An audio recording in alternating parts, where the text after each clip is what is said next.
What's good, y'all? Welcome back to the channel. Welcome to List Week 2025. I can't believe I can't believe it's already December. I can't believe it's already List Week. Christmas is in 5 days. It's in 5 days. So we're here. We're queer. Get used to it. We're here with the top 10 EPs of 2025. Thank you guys for tuning into List Week. I will be uploading daily. This always takes the fuck out of me, so I would appreciate it if you like and subscribe if you want to subscribe. Let's get into it. All right, so at number 10, we have Out of Pocket with their Last Breath EP. Out of Pocket is a band that took me by surprise this year. I'd actually never heard of them, and I found them just by exploring, just perusing Apple Music, and I ended up finding this EP, and it blew my fucking socks off, bro. It's so aggressive, it's so heavy, it's so punky. I can't wait to see what Out of Pocket does next. If you haven't checked out this EP, make sure you do. And at number 9, we have Sunrot with their Passages EP. This EP kind of had to grow on me a little bit. I'm not going to lie. When I first heard it, it kind of seemed like they were phoning it in. Not in like a bad way, just kind of like in like it felt rushed. It felt like they were just trying to push something out. But the more I listened to it, the more it really resonated with me, and the more that I sat and I listened to it, the more that the sounds really just ingrained themselves into my brain, and I really ended up loving this EP, just putting it on when I shower or when I was closing at work, and I loved it. It ended up really growing on me. So that is like a testament to, even if you don't like something, just like return back to it once, twice, maybe even 3 times, because you never know if that project might just like not have come to you at the right time. You know what I mean? And then at number 8, we have Matt Proxy with his Horseplay EP. And Matt Proxy is a rapper, an artist, super underground. This I found on Instagram just from like the snippets that he was making on his reels and shit like that. And then fast forward a couple months later, JPEG Mafia, yeah, bro, is in his comments. I'm still under the impression that not many niggas know that like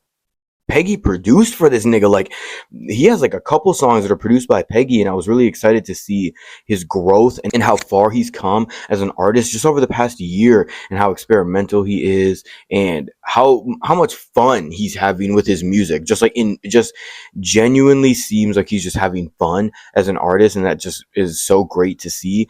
And man, I know I'm gonna say this a lot, but I'm so excited to see where he goes as an artist. I know for a fact, give it like 2 years, and he finna be like, if he's not already huge by then, he's gonna be like very big in the underground. I already know it, because it kind of blows my mind that he's not already. But if you haven't checked out Matt Proxy, check out Matt Proxy, bro. I promise you.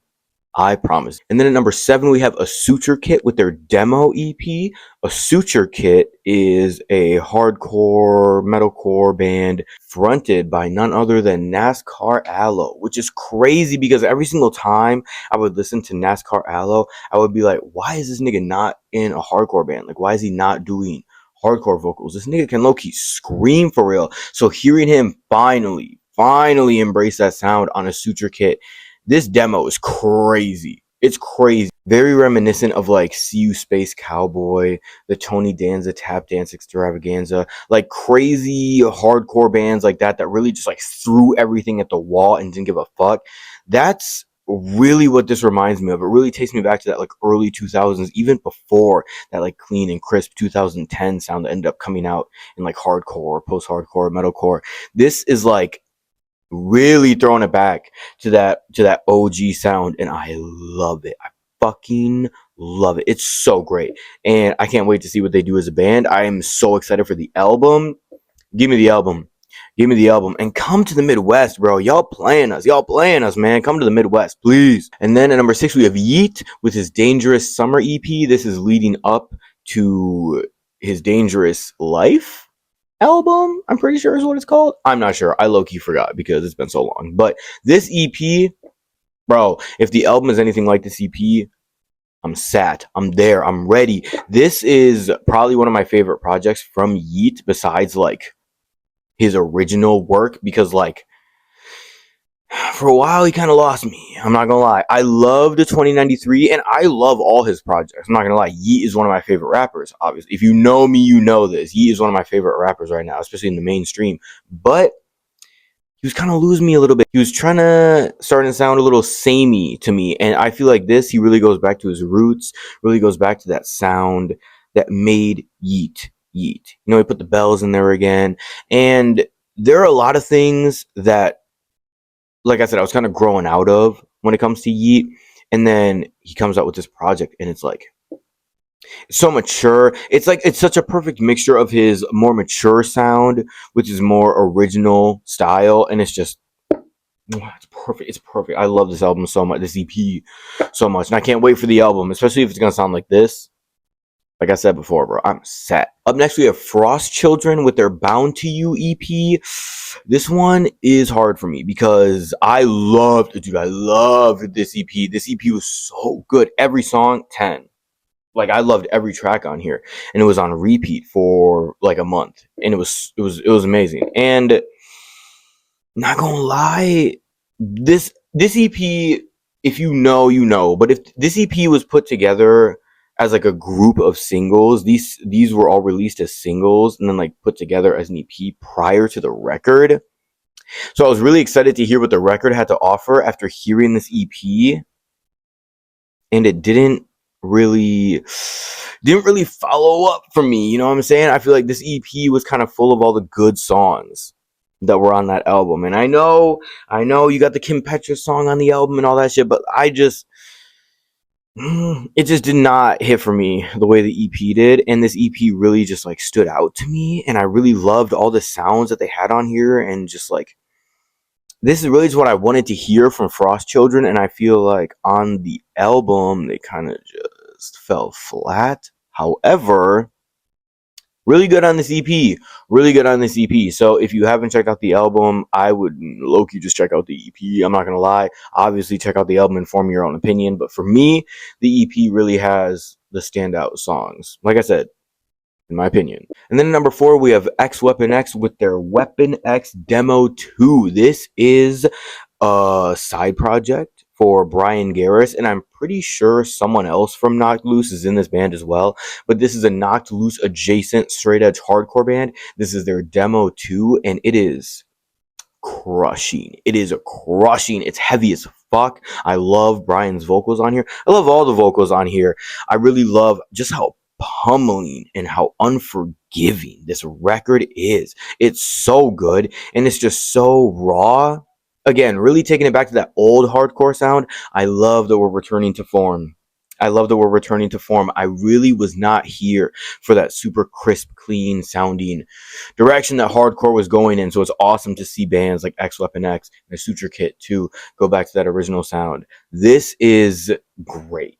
It's great. And I'm not even straight edge. I'm not gonna lie. I kind of find straight edge really corny, especially like the holier than thou, I'm better than you because you do drugs and I don't mindset.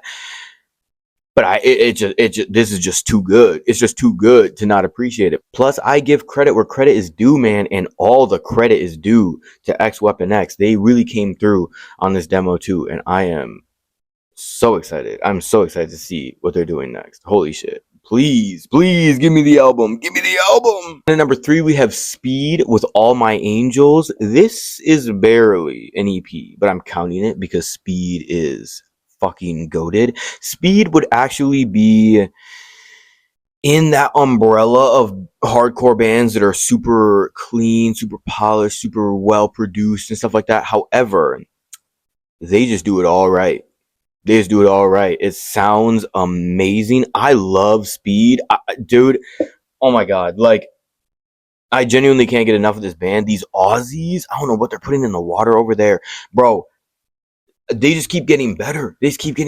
And I know that new album is coming. And I know that USA tour is coming. Bro, if y'all don't come to the Sylvie or something like that, or the Orpheum or the Rave or something like, man, y'all better. I swear to God, why have I not seen Speed yet? It blows my mind. But this is such a great little EP, a little collection of songs that they put out for us. And, you know, we've got the little vinyl pressing and all that shit. I'm loving what Speed is doing. Whoever is their marketing manager, whoever is in charge of just like the moves they're making all the right moves. I love to see them making all the right moves, and they're blowing up. They're blowing the fuck up. Ever since Travis Barker and Kourtney Kardashian went to see them live, it just went like. So shout out to Speed. Shout out to my Aussies. We in the top 3 now, baby. Top 2. And number 2, we have Uboa with All the Dead Melt as Rain. Uboa is a returning act to List Week, actually, because Uboa's Origin of My Depression was, if not my album of the year, one of my top 3 albums of the year. And now Uboa returns to be my number 2 EP of this year. What can I say about Uboa that I haven't said already? If you haven't checked out any of my reviews or me talking about Uboa during List Week or anything like that, please go check that out. This is everything I wanted to hear from Uboa, and I say that about a few of the artists on here. However, obviously they wouldn't be on here if it wasn't top, if it wasn't best, if it wasn't this is best EPs. You know what I'm saying? But again, this is kind of a little teaser prior to what I assume is going to be a fantastic fucking album. Like I said, The Origin of My Depression was one of my favorite records of that year and one of my favorite records of all time. Like, I think I could confidently put it in my top 50.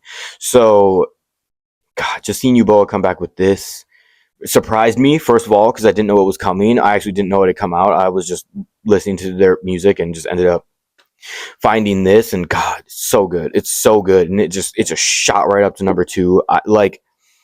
Number 1 is hard to beat because number 1 is number 1, but it's this close, bro. It's this close. I love this record, and like, besides number 1, if there's nothing you check out from this video, make it All the Dead Melt as Rain, because like it really is just like just different. It's just different, and that's what really stands out to me, and that's what makes things stand out to me, is it being different. It's setting itself apart from other things. I'm low-key getting excited to talk about number 1, so we're gonna talk about number 1, but please check out this EP from Uboa, especially if you haven't heard anything from them before. Check this out, please. Oh my God. And then at number 1,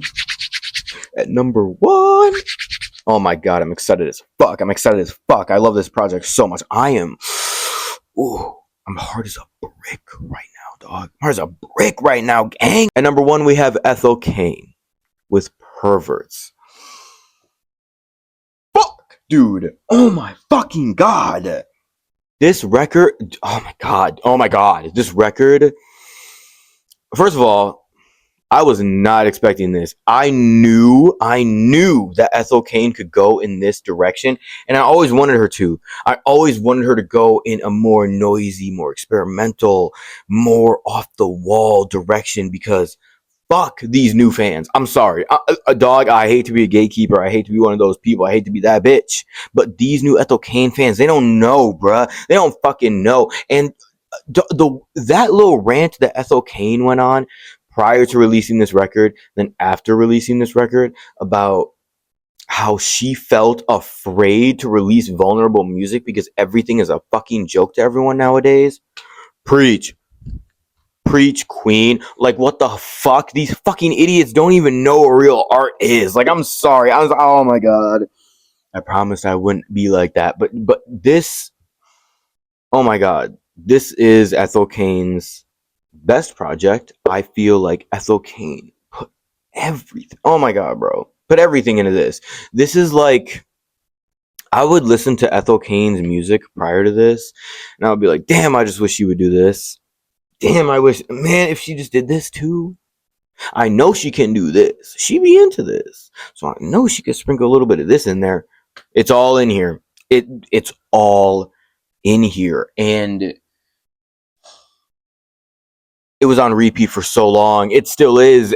Like, I can't believe that Ethel Cain wasn't one of my top artists of 2025, genuinely, because this EP is good as fuck. It's good as fuck.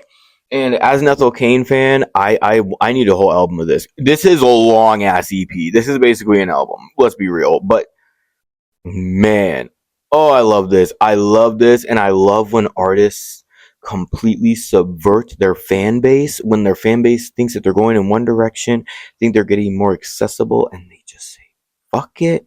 You got me. You got me. So that, ladies, gentlemen, theys, and thems, is my top 10 EPs of 2025. Make sure you let me know in the comments what your top EPs of 2025 were, if you had any. There were a lot of bangers this year.